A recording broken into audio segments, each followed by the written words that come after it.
Hi అండి, అందరు ఎలా ఉన్నారు? Welcome to Rosie divine tarot. So అందరు బాగున్నారు అనుకుంటున్నానండి. సో బీ పాజిటివ్గా థింక్ చేయండి. ఈరోజు నేను చేయబోయే వీడియో టాపిక్ వచ్చేసి మీ పర్సన్ కరెంట్ థాట్స్ అండి. వాళ్ళు మీ గురించి ఏం ఆలోచిస్తున్నారు, మీరు వాళ్ళ గురించి ఏం ఆలోచిస్తున్నారు అనేది చూద్దాం. కార్డ్స్ని షఫల్ చేస్తున్నప్పుడు మీ పర్సన్ నేమ్ని 3 times అనుకోండి అండ్ వాళ్ళ ఇమేజ్ని ఊహించుకోండి. Universe please help me. మా వ్యూవర్స్ యొక్క పర్సన్స్ మా వ్యూవర్స్ గురించి ఏం ఆలోచిస్తూ ఉన్నారు, ఏం థింక్ చేస్తూ ఉన్నారు, మా వ్యూవర్స్ ఎనర్జీ ఎలా ఉంది, మా వ్యూవర్స్ యొక్క పర్సన్స్ ఎనర్జీ ఎలా ఉంది.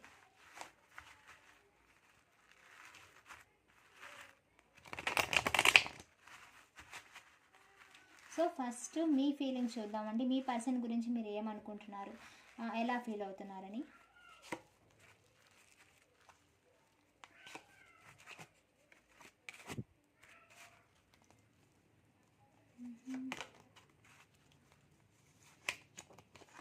ఇప్పుడు మీ ఎమోషన్స్ ఎలా ఉన్నాయి, మీ ఎనర్జీ ఎలా ఉంది.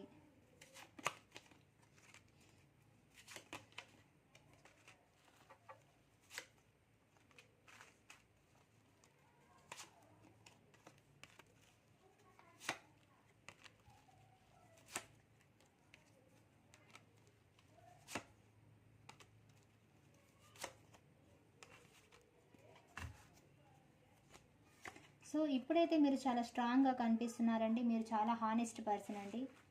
మీరు చాలా అంటే చాలా హానెస్ట్. మీ పర్సన్ అంటే మీకు పాజిటివ్ కూడా ఉందండి. పాజిటివ్గా ఫీల్ అవుతూ ఉంటారు. ఎందుకంటే మీ పర్సన్ ఎవరితోనైనా మాట్లాడుతున్నా, ఎవరితోనైనా క్లోజ్గా ఉంటున్నా ఫస్ట్ ఆఫ్ ఆల్ మీకు నచ్చదు.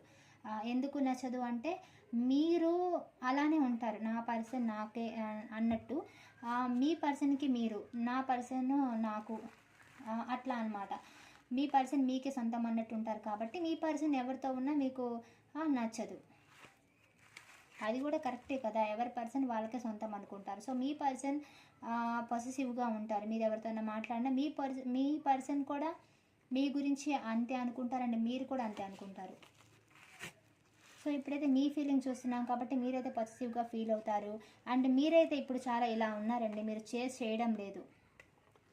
మీకు మీ పర్సన్ అంటే చాలా ఇష్టం అండి. చాలా కేరింగ్ చూపించారు మీ పర్సన్ మీద. చాలా అంటే చాలా కేరింగ్ చూపించారు, ఎంతో ఇష్టం చూపించారు. మీ పర్సన్ అంటే మీకు చాలా ఇష్టం. ఎంత ఇష్టం అంటే ఎంతో కేరింగ్ చూపిస్తారు అనమాట. ఎమోషనల్గా వాళ్ళంటే చాలా ఇష్టం, మీకు చాలా కేర్ చూపిస్తారు వాళ్ళంటే. బట్ ఇప్పుడు మీరు ఇలా ఎందుకు ఉండలేదు, ఇలా కేరింగ్ పర్సన్ లాగా ఇప్పుడు మీరు మీ ప్రేమని చూపించట్లేదు. ఇప్పుడు మీరు ద ఎంపరర్ ఎనర్జీలో ఉన్నారు. సో మీరైతే ఇప్పుడు ఇలా ఉన్నారనమాట. మీరైతే ఏమి చూపించదలుచుకోలేదు. సో మీరు ఇలా ఉన్నారు, ఏమి చెప్పట్లేదు.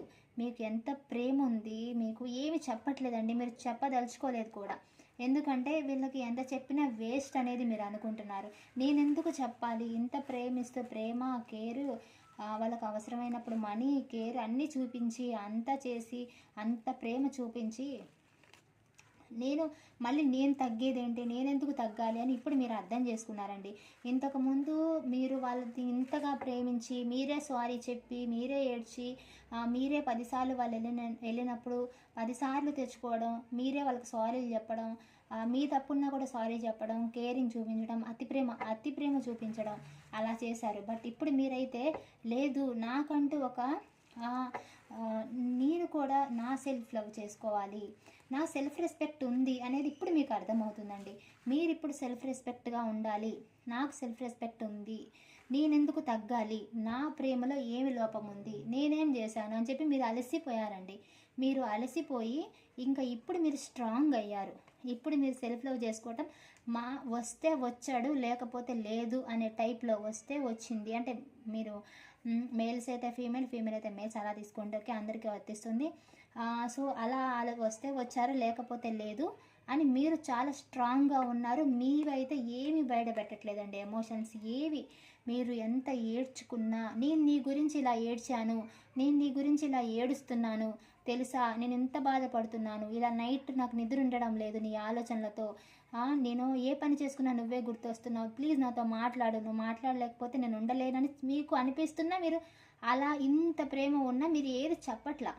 ఎందుకంటే వాళ్ళు లేకపోతే ఉండలేకపోతున్నారు, ఏడుపు వస్తుంది, తలుచుకొని బాధపడుతున్నారు. కానీ ఇవన్నీ కూడా వాళ్ళకి చెప్పాలనిపించట్లా మీకు. ఎందుకు చెప్పాలి? ప్రతిసారి నేనే తగ్గాలా, నేనే చెప్పాలా అని మీకు అనిపిస్తుందండి. అందుకని మీ మనసులో మాటలు మీరు అలా హోల్డ్ చేసి పెట్టుకున్నారు. సో అలా హోల్డ్ చేసి పెట్టుకొని చెప్పకుండా ఇలా ఈ కాయిన్స్ని హోల్డ్ చేసి పెట్టుకున్నట్టుగా మీ భావాలను మీరు ఏమైతే ఉన్నాయో గట్టిగా పట్టుకొని ఉన్నారు. వాళ్ళ మీద ఎంత ఇష్టం ఉన్నా మనసులో ఏమి బయట పెట్టకుండా అలా ఉన్నారనమాట. మీ ప్రేమని అంతా మీ మనసులోనే పెట్టుకున్నారండి. పెట్టుకొని బయటికి ఇలా స్ట్రాంగ్గా ఉన్నారు. సో మీరైతే వాళ్ళు ఎలా అయితే స్ట్రాంగ్గా ఉన్నారో తగ్గేదేలే అన్నట్టు మీరు కూడా అంతే స్ట్రాంగ్గా ఉన్నారు. సో వాళ్ళు తగ్గనప్పుడు నేను ఎందుకు తగ్గాలి, రిలేషన్ కావాలనుకుంటే వాళ్ళే వస్తారు అన్న టైప్లో మీరు ఇప్పుడు ఇలా రియలైజ్ అయ్యారు. సో మీరు ఇప్పుడు లీడర్గా ఉన్నారనమాట ఈ రిలేషన్లో. మీరు కూడా మీ పర్సన్ ఇంతకుముందు ఎలాగైతే ఉన్నారో ఇప్పుడు మీరు కూడా అలాగే స్ట్రాంగ్గా అయ్యారు. సో థింక్ చేస్తూ ఉన్నారు మీరు. సో ఎలోన్గా అయితే ఉన్నారండి. మీరు ఎంత స్ట్రాంగ్గా ఉన్నప్పటికీ చాలా ఎలోన్గా ఫీల్ అవుతున్నారు. మీ పర్సన్ మీకు కావాలనిపిస్తుంది, ఒక హోప్తో ఉన్నారు. ఎందుకంటే ఇన్ని మంత్స్ లవ్, ఇన్ని ఇయర్స్ లవ్, సో ఎలా పోగొట్టుకుంటాం, ఎలా పోతుంది అని మీకు ఇంకా ఒక హోప్ ఉంది. ఇంత బాగా మాట్లాడి, ఇంత బాగా మేము కలిసి ఉండి ఎలా మర్చిపోతారు? అలా ఎలా నేను మర్చిపోగలను? లేదు, మేము అంత ఈజీగా విడిపోము, సో మళ్ళీ మేము కలుస్తామని ఒక హోప్తో ఉన్నారు. అలాగే ఒక బాధలో ఉన్నారు, ఒంటరితనంగా ఉన్నారు. ఒక్కోసారి ఏంటంటే అసలు నాకు ఈ జీవితమే వద్దు అనిపించేలా అనిపిస్తుంది మీకు. మీ పార్ట్నర్ బిహేవియర్కి, వాళ్ళ సైలెన్స్కి, వాళ్ళు ఆన్ అండ్ ఆఫ్ సిచ్యువేషన్స్కి, వాళ్ళు మీ దగ్గర లేకుండా వెళ్ళిపోయారు కదా. సో అలాంటి వాటికి మీకు ఎంత చిరాకు అనిపిస్తుందంటే ఒక్కోసారి ఈ లైఫే నాకు వద్దు అన్నట్టు మీకు అనిపిస్తుంది. సో అండి మీ పర్సన్ ఇప్పుడు మీ పర్సన్ గురించి అండి మీకు ఎవరు ఆఫర్ చేస్తున్నా మీరు తీసుకోవడం లేదు. ఓన్లీ మీ పర్సన్ గురించి, మీ పర్సన్ మీ దగ్గర ఉన్నా లేకపోయినా మీ పర్సన్కి మీ హార్ట్లో అదే ప్లేస్ ఇచ్చారు, అదే ప్లేస్లో ఉంచారు తనని. తను మీ దగ్గర ఉన్నా లేకపోయినా, మీకు గొడవలున్నా, సపరేషన్లో ఉన్నా, మీరు మాత్రం వేరే ఆప్షన్స్ వైపు, వేరే థర్డ్ పార్టీ అండి ఏదైనా సరే మీరు ఏ ఆఫర్ని ఎవరు ఏ ఆఫర్ ఇచ్చినా తీసుకోవడం లేదు. ఎందుకంటే మీకు మీ మనసులో మీ పర్సనే ఉన్నారు. మీ పర్సన్కి ఇచ్చిన ప్లేస్ని ఇంకెవరికి ఇవ్వడానికి మీరు ఇష్టపడడం లేదు. అండ్ ఆఫర్ ఇవ్వాలనుకుంటున్నారు. మీ పర్సన్ వస్తే మీరు మనీ ఇవ్వడానికి కూడా రెడీగా ఉన్నారు. హెల్ప్ చేయడానికి మళ్ళీ రెడీగా ఉన్నారు. మీ పర్సన్ మంచిగా ఉంటే మీరు హెల్ప్ చేస్తారు, ఆఫర్ చేస్తారు, ప్రేమని ఇవ్వడానికి రెడీగా ఉన్నారు. మీరు ఒక రాణిలాగా వాళ్ళకి అన్నీ ఇచ్చే పర్సన్ అనమాట. సో మీరు ఫ్యామిలీని బాగా చూసుకుంటారు, కేరింగ్గా చూసుకుంటారు. మీ ఫ్యామిలీని చూసుకున్నట్టే మీ ఫ్యామిలీ మెంబర్ లాగే మీ పర్సన్ని కూడా మీరు అలాగే చూసుకున్నారు. చాలా హార్ట్ఫుల్గా ప్రేమించారు. సో చాలా హ్యాపీగా ఉన్నారు కూడా మీరు ఈ రిలేషన్లో. మీరు మర్చిపోవడానికి అసలైన రీజన్ ఏంటంటే మీ పర్సన్ చేసే పనులు ఏంటంటే ఇంతకుముందు బాగా ఉన్నారు కదా, సో అవి మర్చిపోలేకపోతున్నారు మీరు.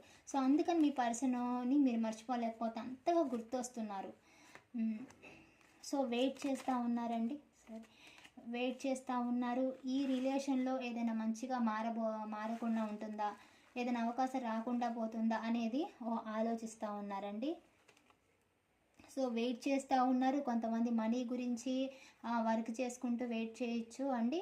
సో మనీ గురించి కానీ లవ్ గురించి కానీ మీరు వెయిట్ చేస్తున్నారు. వాళ్ళ ఫొటోస్, వాళ్ళ ఏవైతే ఉన్నాయో వాళ్ళ రీల్స్ కావచ్చు, వాళ్ళ ఫొటోస్ కావచ్చు, వీడియోస్ కావచ్చు, వాళ్ళ పిక్స్, వాళ్ళ నెంబర్, వాళ్ళ ఓల్డ్ చార్ట్, ఇలాంటివి మీరు చూసుకుంటూ కాలం గడుపుతున్నారు అండ్ వెయిట్ చేస్తున్నారు. వాళ్ళు వస్తారేమోనని మీరు వెయిట్ చేస్తున్నారు. వాళ్ళ కాంటాక్ట్ వస్తుందేమోనని మీరు వెయిట్ చేస్తున్నారు.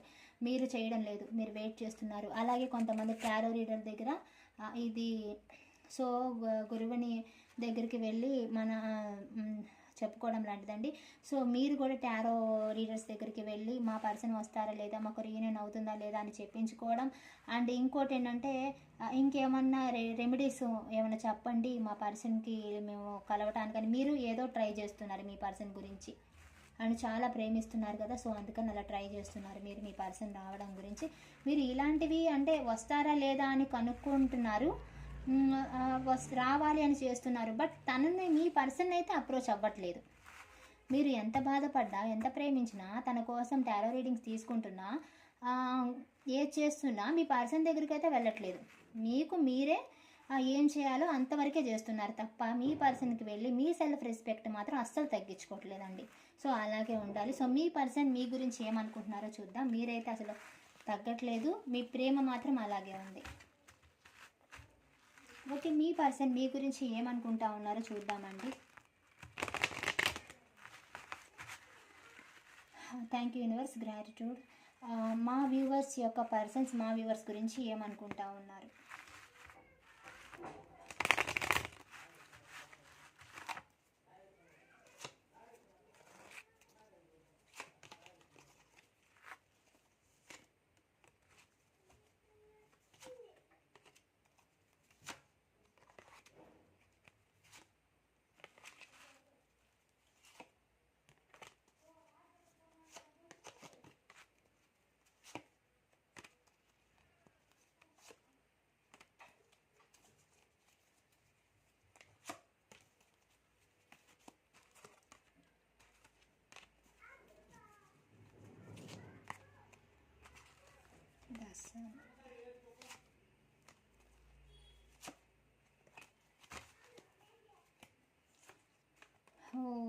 వాళ్ళు కూడా అలాగే ఉన్నారండి.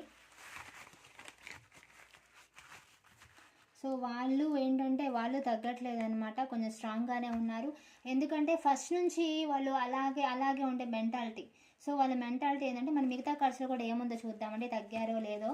సో వాళ్ళ బిహేవియర్ ఏమో ఇలా ఉంటుంది ఎప్పుడు కూడా వాళ్ళదే పై చెయ్యి, వాళ్ళు చెప్పినట్టే వినాలి అనే టైప్ అనమాట, అనే టైప్ మెంటాలిటీ. సో మీరుంటే అన్నీ ఉన్నట్టుగా ఫీల్ అవుతున్నారండి. ఇప్పుడు మీరు లేకపోతే ఎట్లుంటుందో వాళ్ళకి అర్థమవుతుంది. మిస్టేక్స్ తనలో కూడా ఉండొచ్చు కదా, నేను ఎందుకు ఇలా చేస్తున్నాను, తనేమి ఇలా మాట్లాడిందంటే తనలో కూడా కరెక్ట్ ఉండొచ్చు కదా అనేవి ఇప్పుడు ఆలోచిస్తూ ఉన్నారు. మీరుంటే వాళ్ళు పర్ఫెక్ట్ అవుతారు. సో మీరుంటే వాళ్ళకి అన్నీ ఉన్నట్టుగా అనిపిస్తుందండి. అయినా వాళ్ళు డిఫెండ్ చేసుకుంటున్నారు, నా తప్పే ఉంది, నేనేం తప్పు చేయలేదు అనేది వాళ్ళు అనుకుంటున్నారు, వాదిస్తున్నారు. ఇంకొకటి ఏంటంటే కొంతమంది మీ దగ్గరికి రావడానికి భయపడుతున్నారు, ఏమైనా గొడవలు అవుతాయేమో, ఫ్యామిలీలో కానీ ఏదైనా థర్డ్ పార్టీ విషయంలో కానీ గొడవలు అవుతాయేమో మీ దగ్గరికి వస్తే అని చెప్పి వాళ్ళు ప్రొటెక్ట్ చేసుకున్నారు. ఈ మళ్ళీ వెళ్తే మళ్ళీ గొడవలు, మళ్ళీ ఇష్యూస్, మళ్ళీ ప్రాబ్లమ్స్ ఎందుకని చెప్పి వాళ్ళు ప్రొటెక్ట్ చేసుకున్నారు రాకుండా. సో ఇంకేదన్నా వాళ్ళు రిస్క్లో ఏదైనా గొడవల్లో ఉంటే వాళ్ళు పోరాడుకుంటున్నారు అనమాట. సో డిఫెండ్ చేసుకుంటున్నారు. ఫ్యామిలీయా మీరా, థర్డ్ పార్టీయా మీరా, మనీయా మీరా అనేది ఆలోచిస్తూ ఉన్నారండి. లైఫా మనీయా మీరా అనేది వాళ్ళు ఆలోచించుకుంటున్నారు. అంటే మిమ్మల్ని పూర్తిగా వద్దనుకోవడం లేదు, బట్ ఆలోచిస్తున్నారు. మీరా అదర్ సిచ్యువేషన్, ఏదైనా సిచ్యువేషన్ ఆపుతుంది కదండి, ఏ సిచ్యువేషన్ అయితే ఆపుతుందో అది ఆలోచిస్తున్నారు. మీరా సిచ్యువేషన్ అనేది ఆలోచిస్తున్నారు అనమాట. మళ్ళీ మీ గురించి ఆలోచిస్తున్నారు. ఇప్పుడిప్పుడే స్ట్రెంత్ తెచ్చుకుంటున్నారండి మీ దగ్గరికి రావడానికి. ఇంతకుముందు భయపడతా ఉండొచ్చు, బట్ ఇప్పుడు ఏంటంటే స్టెప్ తీసుకోవడానికి ఆలోచిస్తున్నారు. సో ఒక ఆఫర్తో మీ దగ్గరికి రావాలనుకుంటున్నారు. మీ మీద చాలా రొమాంటిక్ ఫీలింగ్స్ ఉన్నాయి వీళ్ళకి. సో చాలా రొమాంటిక్గా ఉన్నారనమాట, మీ మీద చాలా రొమాంటిక్ ఫీలింగ్స్ ఉంది. రొమాంటిక్ పార్ట్నర్స్ మీరు. సో హ్యాపీగా ఉంటారు మీరు, అందుకని ఆ రొమాంటిక్ డేస్ని అలా ఊహించుకుంటున్నారు. త్వరలో మీ పార్ట్నర్కి మీకు రొమాన్స్ డేస్ వస్తాయి, రొమాన్స్ రాబోతుంది మీకు. అంటే మీ పర్సన్ చాలా రొమాంటిక్గా ఉన్నారు, మీ రొమాంటిక్ థాట్స్ ఆలోచిస్తున్నారు మీ గురించి. ఈక్వల్ గివ్ అండ్ టేక్ ఇవ్వాలని ఆలోచిస్తున్నారండి. మళ్ళీ ఇంతకు ముందులాగే మా రిలేషన్ ఉండాలనేది ఆలోచిస్తూ ఉన్నారు. ఇంతకుముందు మీరు ఎలా అయితే మాట్లాడుకున్నారో, చాట్ చేసుకున్నారో అలానే ఉండాలని ఆలోచిస్తున్నారు. కొంతమంది అయితే వేరే ఎవరైనా ఆప్షన్స్ వస్తున్నా కానీ రిజెక్ట్ చేస్తున్నారండి, వాళ్ళకి నచ్చడం లేదు ఎవరు. ఎందుకంటే మిమ్మల్ని మోసం చేశారు, ఒక మంచి పర్సన్ని పోగొట్టుకున్నారు. ఎందుకంటే మీరు ఉంటే అన్నీ ఉన్నట్టుగా ఉంటుందిగా, సో అందుకని ఇంకెవరో నచ్చట్లేదు వాళ్ళకి, సో రిజెక్ట్ చేస్తున్నారు. ఎమోషనల్గా మిమ్మల్ని థర్డ్ పార్టీ సిచ్యువేషన్లో అండి వేరే పర్సన్స్ గురించి, వేరే థర్డ్ పార్టీ గురించి, వేరే ఎవరి గురించో ఎమోషనల్గా మిమ్మల్ని చాలా మాటలు అన్నారు, మిమ్మల్ని చాలా బాధ పెట్టారు, గొడవలకు దిగారు, ఏదైనా చేసేసి మీ మీద తప్పు తోసేసి మిమ్మల్ని మోసం చేసేసి మీ మీద తప్పంతా మీ మీద వేసేసి వెళ్ళిపోయారండి వాళ్ళు. ఏదో ఒక రకంగా వాళ్ళదే కరెక్ట్ అని తప్పంతా మీ మీద వేసేసి, తప్పు వాళ్ళదైతే తప్పంతా మీ మీద వేసేసి థర్డ్ పార్టీ సిచ్యువేషన్లో ఉండి తప్పంతా మీ మీద వేసేసి మిమ్మల్ని ఎమోషనల్గా బాధ పెట్టి వెళ్ళిపోయారు కదా, అది ఆలోచిస్తున్నారు. నేను ఇంత బాధ పెట్టానే, ఇంత ఆలోచించానే, ఇంత బాధ పెట్టానే వాళ్ళని అనేది ఆలోచిస్తూ ఉన్నారు. సో మీరు చాలా కేరింగ్ లవబుల్ పర్సన్ అని మీ గురించి చాలా అనుకుంటున్నారండి. అందుకే వేరే ఎవ్వరు నచ్చడం లేదు వాళ్ళకి. నా పర్సన్ నాకు కావాలనిపిస్తుంది అని అనుకుంటున్నారు. మీరు వాళ్ళకి కావాలనిపిస్తున్నారు, ఎందుకంటే మీ కేరింగ్ అంటే వాళ్ళకి చాలా ఇష్టం. సో చూస్తున్న వాళ్ళలో ప్రెగ్నెన్సీ లేడీస్ అయి ఉండొచ్చండి. ప్రెగ్నెన్సీ కోసం వెయిట్ చేస్తూ ఉంటే మీరు కన్సీవ్ అయ్యే ఛాన్సెస్ ఉన్నాయి, క్లెయిమ్ చేసుకోండి. అండ్ ఎవరైనా ప్రెగ్నెన్సీ లేడీస్ కూడా చూస్తూ ఉండొచ్చు. మ్యాక్సిమం హౌస్ వైఫ్స్ ఉన్నారండి. అండ్ అన్మ్యారీడ్ కూడా ఉండొచ్చు. ఓకేనా?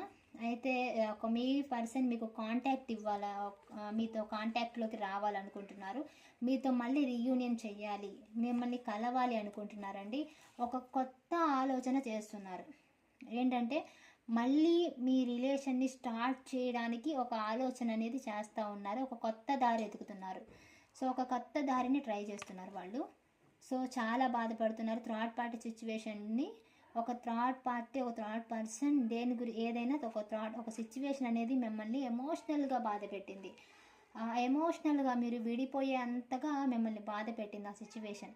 సో దాని గురించి, మీరు దేని గురించి అయితే విడిపోయారో ఆ సిచ్యువేషన్ని తలుచుకొని మిమ్మల్ని అన్న మాటలు, వాటి గురించి చాలా బాధపడుతున్నారు. మిమ్మల్ని అన్న మాటలు, మీకు చేసిన గాయం, అవన్నీ తలుచుకొని ఇప్పుడు బాధపడుతున్నారు. మీతో వాళ్ళకి డివైన్ బ్లెస్సింగ్స్ ఉన్నాయి. సో రావాలనుకుంటున్నారు మీ లైఫ్లోకి, మీతో రీయూనియన్ చేయాలనుకుంటున్నారు, మీకు కాంటాక్ట్లోకి వస్తారు. సో డిసెంబర్ జనవరిలోపు కొంతమందికి రీయూనియన్ అవకాశం అయ్యే ఛాన్స్ ఉందండి. క్లెయిమ్ చేసుకోండి. Okay, thank you.